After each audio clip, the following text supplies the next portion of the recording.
Hello, it's Valerie of Val Reads, and welcome to another Friday Reads video where I'll let you know what I have been reading, what I am reading, and what I plan on reading this weekend. And on top of being a Friday Reads video, I just wanted this to sort of be a little discussion or chat, which I will start right now.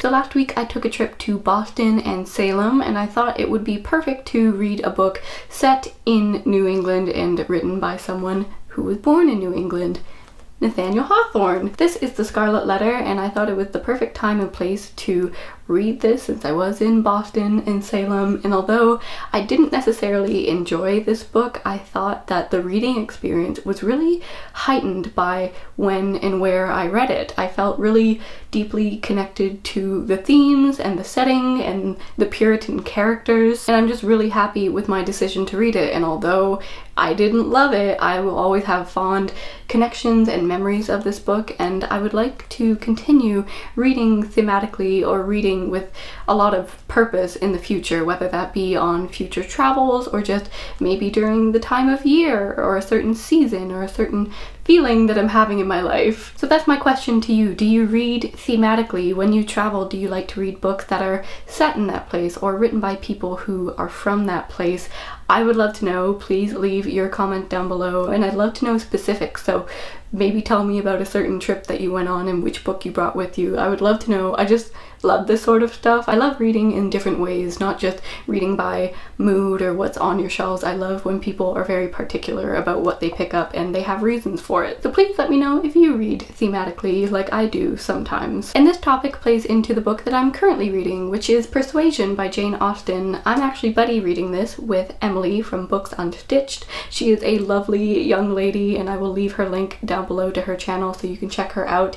I'm having such a great time reading this with her, and it's interesting because when she asked if I would like to buddy read this with her, she mentioned that she likes to read Jane Austen in the summer. So that kind of ties into this, even though I have another way that this book ties into reading thematically. But personally, I prefer to read Austen in the winter months because I feel like Christmas time is so cozy, just like a Jane Austen novel. But for her, Jane Austen evokes thoughts of summer. Regardless of what season I'm reading this in, I am really enjoying it. It is a story of love and loss and regret and sorrow, and it is so good. And although it sounds quite bleak, of course it's a Jane Austen novel, so it's full of wit and humor and sassiness, which I love, and I'm just loving it. And I'm loving how short it is as well. It is not nearly as long as Pride and Prejudice or Emma, so that is perfect for me. I love it, and I can't wait to finish this probably tomorrow or the day afterwards. This is where reading thematically comes into play. After I finish Persuasion, I am planning on picking up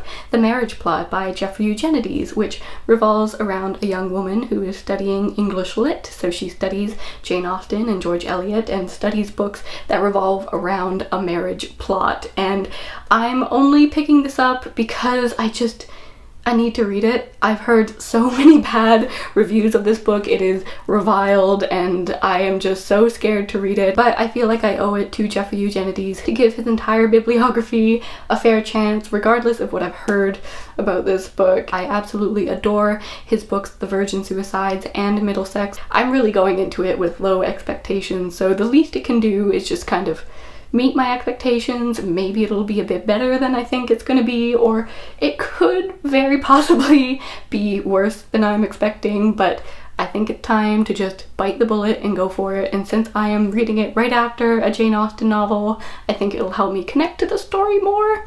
Hopefully. I'm just really hoping that I don't absolutely hate this. But I really did want to read it before checking out Jeffrey Eugenides' new short story collection called Fresh Complaint, which will be released later this year.